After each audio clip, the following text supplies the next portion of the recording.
வீடியோவில் நம்ம என்ன பார்க்க போகிறோன்னா, விருச்சிக ராசிக்காரர்களுக்கு மார்ச் 2026 எத்தகைய ஒரு மாதமாக இருக்க போகுதுன்னு பார்க்க போகிறோம். சயின்டிஃபிக் வேதிக் அஸ்ட்ராலஜி முறையில் எதையும் மிகைப்படுத்தாமல் உள்ளதுள்ளவாறு எதையுமே பரிகாரங்கள் அது மாதிரி மூடநம்பிக்கையில் போகாமல் எந்த கிரகம் எப்படி இருந்தால் எது மாதிரி ஒரு தாக்கத்தை கொடுக்கும், அடுத்து வரக்கூடிய காலகட்டங்கள் எது மாதிரி திசையில் நம்ம வாழ்க்கையை திருப்ப போகிறது, நம்மளுடைய பிராப்தங்கள் என்ன, கோச்சார அமைப்பு ஆண்டு கிரகங்கள் எப்படி இருக்கிறது, மாத கிரகத்து அமைப்பு இருக்குது, ராசி அதிபதி எப்படி இருக்கிறது பார்த்து கோச்சார அமைப்பான ஒரு பொது பலனாகிய விருச்சிக ராசிக்கு மார்ச் 2026 இந்த வீடியோவில் நம்ம எப்படி பலன் இருக்குன்னு பார்க்க போகிறோம். இப்போ பாருங்கள், விருச்சிக ராசிக்கு குரு அஷ்டமத்திலே நீடித்திருக்கிறார் மார்ச் மாதம் முழுவதும். சனி 5ஆம் இடத்திலே நீடித்திருக்கிறார். 4ஆம் இடத்துல ராகுவும், தொழில் ஸ்தானமாகிய 10ஆம் இடத்துல கேதுவும் இருக்கிறார். ஸோ இது மாதிரியான ஒரு அமைப்பு, ஆண்டு கிரகத்தின் அமைப்புகள் இப்படி இருக்கிறது. அதே சமயத்தில் மாத கிரகமாகிய ராசி அதிபதி ஆகிய செவ்வாய் பார்த்தீங்கன்னா மாத ஸ்டார்டிங்கிலிருந்தே 4ஆம் இடத்துலேருந்து 10ஆம் இடங்கிற தொழில் ஸ்தானத்தை பார்க்குறாரு.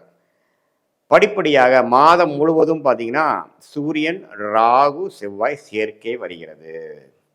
அதே சமயத்தில் சுக்கிரன் பார்த்தீங்கன்னா 5ஆம் இடத்துல இருக்கிறார், அவர் தப்பிச்சிட்டார். ஸோ என்னதான் சூரியன், ராகு, செவ்வாய்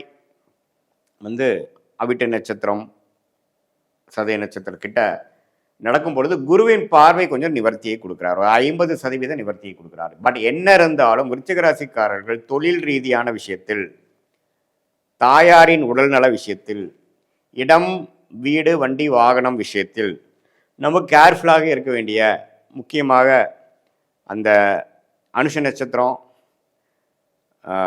விசாக நட்சத்திரம், கேட்ட நட்சத்திரத்தை, அந்த 3 நட்சத்திரத்தில் அதிகமான ஒரு பாதிப்பு பார்த்தீங்கன்னா உங்களுக்கு அனுஷ நட்சத்திரக்காரங்க, சனியின் நட்சத்திரக்காரங்களுக்கு ஒன்றுமே கொஞ்சம் இருக்குது. ஸோ அதனால் இந்த விருச்சிக ராசிக்காரர்கள் எல்லாரும் பார்த்தீங்கன்னா அந்த தொழில் ரீதியான, வேலை ரீதியான, வண்டி வாகனம் ரீதியான, தாயார் ரீதியான விஷயத்துக்கு கொஞ்சம் கேர்ஃபுல்லாக இருக்கணும். எடுத்தமா கவுத்தமானு பண்ணக்கூடிய அமைப்புகள் கரெக்டாக வராது. ஏன்னா ஒரு வீடே வாங்குறீங்க, ஒரு இடமே வாங்குறீங்க, ஒரு விஷயத்துக்கு நீங்கள் போகிறீங்க, ஒரு வீடு, ஒரு ஆஃபீஸ் ஷிஃப்ட் பண்ணுறீங்க, எதாக இருந்தாலும் அங்கே எது மாதிரி விஷயங்கள் இருக்குது, அதில் என்ன குறைகள் இருக்குங்கிறது தீர்க்க விசாரித்து, அதே மாதிரி ஒரு இடம் மாற்றம், ஒரு தொழில் பண்ணுறீங்க, ஒரு இன்வெஸ்ட் பண்ணுறீங்க, ஒரு பொருளை வாங்குறீங்க, விற்கிறீங்க, எல்லாத்துலேயுமே ஒரு தெளிவு தேவைப்படக்கூடிய ஒரு மாதமாக 2026 மார்ச் மாதம் கட்டாயம் வருகிறது.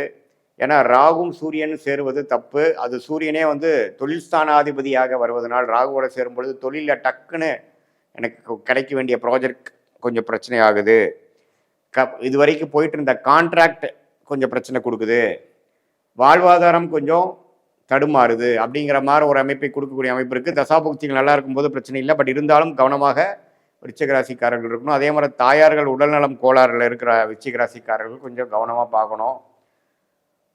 உண்மையிலேயே ட்ரீட்மெண்ட் கரெக்டாக போயிட்டுருக்கா, தவறாக போயிட்டுருக்கா, எப்படி போயிட்டுருக்குங்கிறதெல்லாம் பார்க்கணும். அதே மாதிரி அவங்களுடைய வாழ்வாதாரம், வண்டி வாகனத்தில் போகிறது எல்லாத்துலேயுமே கொஞ்சம் கேர்ஃபுல்லாக இருக்கணும். அதே மாதிரி வண்டி வாகனத்தில் போகும்பொழுது அந்த ராகு சூரியன் சம்மந்தப்படும் பொழுது வண்டியில் கோளாறு ஆகுறது, திடீர்னு நடு ரோட்டில் நிற்கிறது, அதெல்லாம் இருக்கும். இன்சூரன்ஸ்லாம் கரெக்டாக பண்ணியிருக்கீங்களா இல்லைங்கிறதெல்லாம் கொஞ்சம் பார்த்துக்குங்க. சில இடத்துல லேப்ஸ் ஆகிடும், அதை நம்ம கவனிக்காமல் விட்டுருப்போம். அது மாதிரி விஷயங்கள்லாம் உண்டு.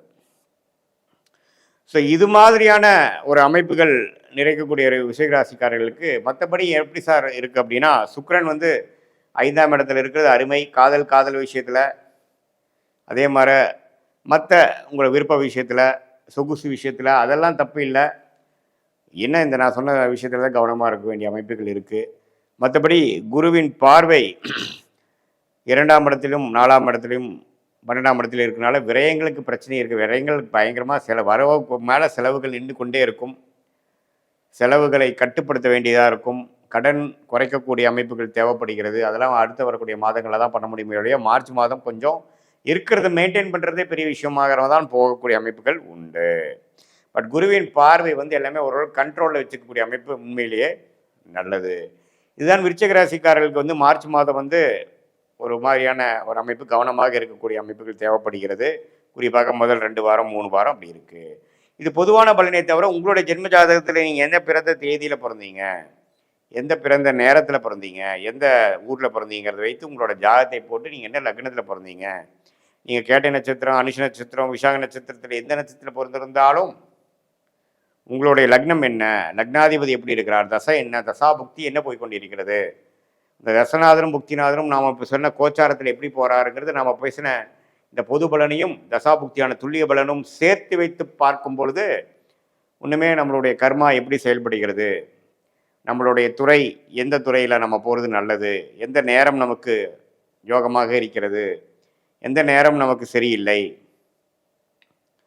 எது மாதிரி மேற்படிப்பு வந்து மாணவர்கள் படித்தால் நல்ல ஒரு அமைப்பு இருக்குது, எப்போ வந்து நமக்கு அட்மிஷன் கிடைக்கும், எப்போ நமக்கு வெளிநாடு போவோம், விசா எதிர்பார்க்குறவங்களுக்கு வெளிநாடு, எப்போ வெளிநாடா உள்நாடா, அரசு உத்தியோகமா அல்லது நம்ம ப்ரைவேட் செக்டாரா, தொழிலா வேலையா, எந்த மாதிரி துறையில் போகலாம், பார்ட்னர்ஷிப் நமக்கு ஒத்து வருமா வராதா, திருமணம் எப்போ நடக்கும், குழந்தைகள் எப்போ நமக்கு வரும், குழந்தை புத்திர விஷயங்கள் எப்போ நமக்கு கிடைக்கக்கூடிய அந்த பிராப்தம் கிடைக்கக்கூடிய அமைப்புகள் இருக்குது, எப்போ வந்து நம்ம நெக்ஸ்ட் லெவல் லைஃப்பில் ஸ்டேஜில் நமக்கு முன்னேறுவோம், இப்படியே வாழ்க்கை போயிட்டுருக்குது, எப்படி நம்ம வந்து முன்னேறுவோம், மாறணுமா, இடம் மாறி தான் முன்னேறுவோமா அல்லது இருக்கிற இடத்துலையே முன்னேற முடியுமா, நம்ம குழந்தைய ஃபேமிலியை பிரிஞ்சிருக்கிறமே எப்போ சேர்ந்துருக்க முடியும், இது மாதிரி எல்லா மனதில் இருக்கக்கூடிய கேள்விகள் எல்லாமே சயின்டிஃபிக் வேதிக் அஸ்ட்ராலஜி முறையில் எந்த விதத்தையும் மிகைப்படுத்தாமல் உள்ளவாறு ஒரு கிரகம் நீங்கள் பிறக்கும் பொழுது பிறந்த தேதி, பிறந்த நேரம், பிறந்த ஒரு வச்சு எது மாதிரி இருக்குது, ஸ்தானபலம் எப்படி இருக்குது, திக்பலம் எப்படி இருக்குது, திருக்பலம் எப்படி இருக்குது அப்படிங்கிறதெல்லாம் துல்லியமாக பார்த்து அதன் பிரகாரம் கோச்சார அமைப்பையும் சேர்த்து அது மூலமாக நம்ம எந்த அமைப்பு எந்த மாதிரி திட்டங்கள் தீட்டணும், நமக்கு என்ன பிராப்தம் இருக்குது, எது நமக்கு கரெக்டாக வருங்கிறதெல்லாம் தெரிந்து அந்த தசாபுக்திகளுக்கு தகுந்த மாதிரியும் இப்போ நடக்கக்கூடிய கோச்சார அமைப்புகளையும் மிக்ஸ் பண்ணி நம்ம பார்த்து நம்ம பிராப்தத்தை நாமளே அறிந்து எப்படி நம்ம ஒரு கூகுள் மேப் வந்து நம்மளுடைய போகும் இடத்தை போய் காட்டி கொடுக்குது, எவ்வளோ டிஸ்டன்ஸ் இருக்குது, என்னென்ன மாதிரி வளைவுகள் இருக்குது, எப்படி நமக்கு ரூட் மேப் என்ன அப்படிங்கிறது காட்டுதோ அதே மாதிரி உண்மையான சயின்டிஃபிக் வேதிக் அஸ்ட்ராலஜி ஜோதிடம், இந்திய வேத ஜோதிடத்தோட அடிப்படையான அறிவியல் சார்ந்த சாஸ்திரத்தை கரெக்டான முறையில் சரியான முறையில் அதை பயன்படுத்தி தேவையான டைமில் மட்டும் பயன்படுத்தி எல்லா டைமும் பார்க்காமல் எப்போ நமக்கு குழப்பங்கள் இருக்கோ, எப்போ நமக்கு தெளிவு பெற இல்லாமல் இருக்கிறோமோ, தெளிவு தேவைப்படுகிறதோ அந்த சமயத்தில் மட்டும் நாம் அதை யூஸ் பண்ணி அது மூலமாக சில கிளாரிட்டியை பெற்று அது மூலமாக வாழ்க்கையில் நம்ம எந்த ஒரு பிரச்சனையிலையோ எது மாதிரி ஒரு